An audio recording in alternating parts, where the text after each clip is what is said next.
Everyone thinks bartending is sexy. You're behind the bar, making flaming cocktails, winking at strangers. It's like being James Bond. If James Bond was sticky, underpaid, and allergic to sleep. You imagine jazz music playing in the background as you gracefully shake a martini. Reality? It's the Macarena on loop. 3 drunk Karens screaming, and someone ordering a drink that doesn't exist. Can I get a gluten-free vodka with essence of unicorn tears? No, Janet, you can get water. Tap? And your tip? Oh, we'll get to that. Disaster later.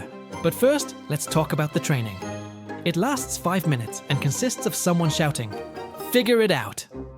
Welcome to the Bartender Olympics, where multitasking is mandatory, smiling is forced, and bladder control is your greatest asset. Romantic? More like romanticized by people who've never worked a 12-hour shift. Let's keep going. It gets worse. Much worse. Especially on karaoke night.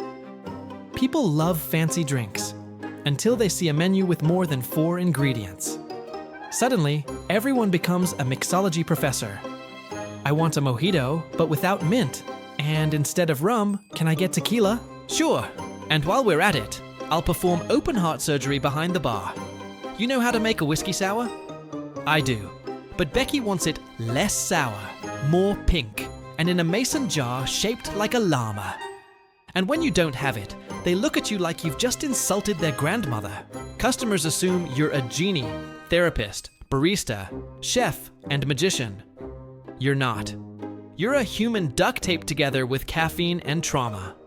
And no, sir, I cannot make whatever you think I'll like. I barely like myself at this point. Next round coming up, drunken psychology and the art of fake listening. Bartenders are unpaid therapists with better lighting. The moment someone gets tipsy, they spill their soul like it's tequila. I just don't understand why Brad doesn't text me back. Ma'am, I met you 4 minutes ago, but now I know your full dating history, your fears, your credit score, and your cat's horoscope. People will cry, laugh, hug you, or attempt all 3 simultaneously. They'll ask, "Do you think I'm making the right life choices?" I pour them a double shot and say, "Probably not." They nod. They think that's deep. Meanwhile, the dishwasher's on fire. Table 6 is fist fighting, and someone just puked in the sink. But sure, let's talk about your ex again. Bartending. The only job where emotional labor includes actual crying and mopping. And you still only make $2 an hour plus trauma points. You're making 6 drinks at once. Someone's shouting for nachos. Another is waving their arms like they're guiding an airplane. A third is handing you a $100 bill for a $4 beer and demanding change in quarters. Your brain is fried. Your hands are sticky. And the guy from the kitchen just quit. Again. Multitasking isn't a skill here. It's a survival instinct. You're mentally calculating taps, dodging spilled shots, and remembering who's allergic to pineapple. All while pretending you're fine. Smile for the customers, they say. Smile? Your face is twitching from stress. But sure. Smile like you're not slowly unraveling into cocktail-scented dust. Next time someone says, "It can't be that hard," you hand them the apron. The real secret of bartending? It's 30% mixing drinks and 70% cleaning other people's nightmares. Sticky floors, broken glass, that mysterious goo that keeps appearing on the bar top. Spoiler, it's never lime juice. You mop at 3 a.m. like you're starring in a horror movie called Bar Residue: The Reckoning. And yes, someone will mistake the mop bucket for a toilet. It's a rite of passage. The smell stays in your nose for weeks. You start dreaming of bleach. Your hands are permanently pruny. And every time you hear the word spill, your soul weeps. But don't worry, your manager says it builds character. No, Steve, it builds resentment. Ah, the regulars. They know your name, your schedule, your patience threshold. They tip in pennies and dad jokes.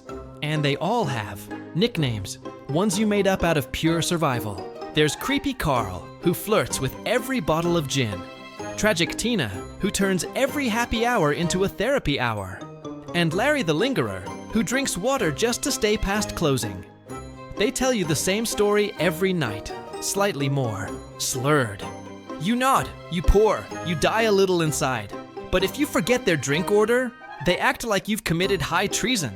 Regulars are the unpaid subscription service you never asked for. You haven't experienced true chaos until a drunk person tries to use logic. Listen, if I buy 2 drinks and my friend buys 2, that's like 4. So technically, the 5th should be free.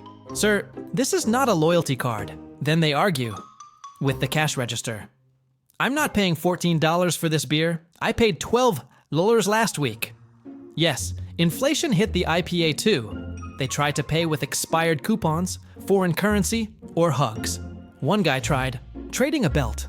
Another offered me exposure on his podcast. You'd be amazed how fast human dignity evaporates after 3 shots. Man, somehow, they all become philosophers. Do you think time is real? Time is the only thing standing between me and walking out of this job? Next question. You're a bartender, but suddenly everyone thinks you're Gordon Ramsay's cousin. Can I get gluten-free, vegan nachos with extra cheese? That's not how vegan works, Madison.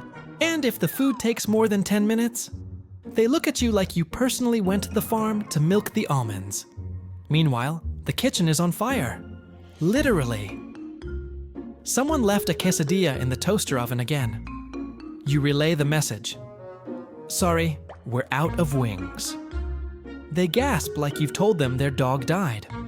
I drove 37 minutes for wings. You came here for wings? Not the live DJ, the dancing, or drinks. Just wings. Okay, well, you can still cry in the restroom like everyone else here. No charge. Your shift ends at 4 a.m. You get home at 5. You smell like lime juice, regret, and floor cleaner. You try to sleep, but your ears are still ringing from shots. Shots! Shots! The sun's rising. Your neighbor is mowing the lawn. And your brain is replaying every awkward conversation from the night before. Did I really say, enjoy your drink to someone who was leaving? Yes. Yes, you did. And your legs feel like you ran a marathon on broken glass. You dream of tipping, not getting tipped, flipping over and never getting up. But hey, you have 2 hours to rest before your next shift. Bartender life, like jet lag with a splash of emotional damage. On the rocks, tipping culture is a gamble.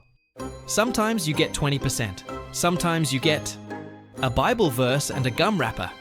People will order 14 drinks, compliment your eyes, then tip. 0.27. Others will say, keep the change. From a $10 bill on a $9.98 tab. Gee, thanks. That 2 cents will go straight to my therapy jar. And don't get me started on the coin tippers. Clink, clink, clink. You ever been tipped in Canadian? Nickels. You smile and thank them like it's not offensive. Meanwhile, the customer who spilled 3 beers and cried on your shirt, he wants to speak to your manager because you weren't cheerful enough. Maybe if I got paid in respect, I wouldn't. Need tequila to cope. No matter how bad your day is, you put on a mask, you smile, you nod, you mix. Meanwhile, your spine is screaming. Your shoes are soaked. And someone just asked if bartending is a real career. You laugh because it's either that or throw a cocktail shaker through the wall. The truth? Most bartenders are holding it together with sarcasm and Red Bull. You listen to problems you didn't cause. You clean messes you didn't make. And you apologize for things you didn't do. But somehow, you keep going. Because deep down, you hope someone sees you. Not just the bartender. So, should you become a bartender? Well, do you enjoy cleaning bodily fluids at 3 a.m.? Do you like being tipped in vibes? Do you thrive in chaos, flames, and shouting contests over straws? Then congratulations. This hellhole might be for you. But if you thought bartending was just shaking martinis in a cool outfit, prepare for your soul to be shaken, not stirred. It's the toughest job nobody takes seriously. A cocktail of caffeine, chaos and crushed dreams. But hey, at least you'll have stories. And calloused feet and deep emotional scars. Cheers to that. Now get back behind the bar. Someone's about to order a skinny margarita with no ice but frozen. Good luck. You'll need it.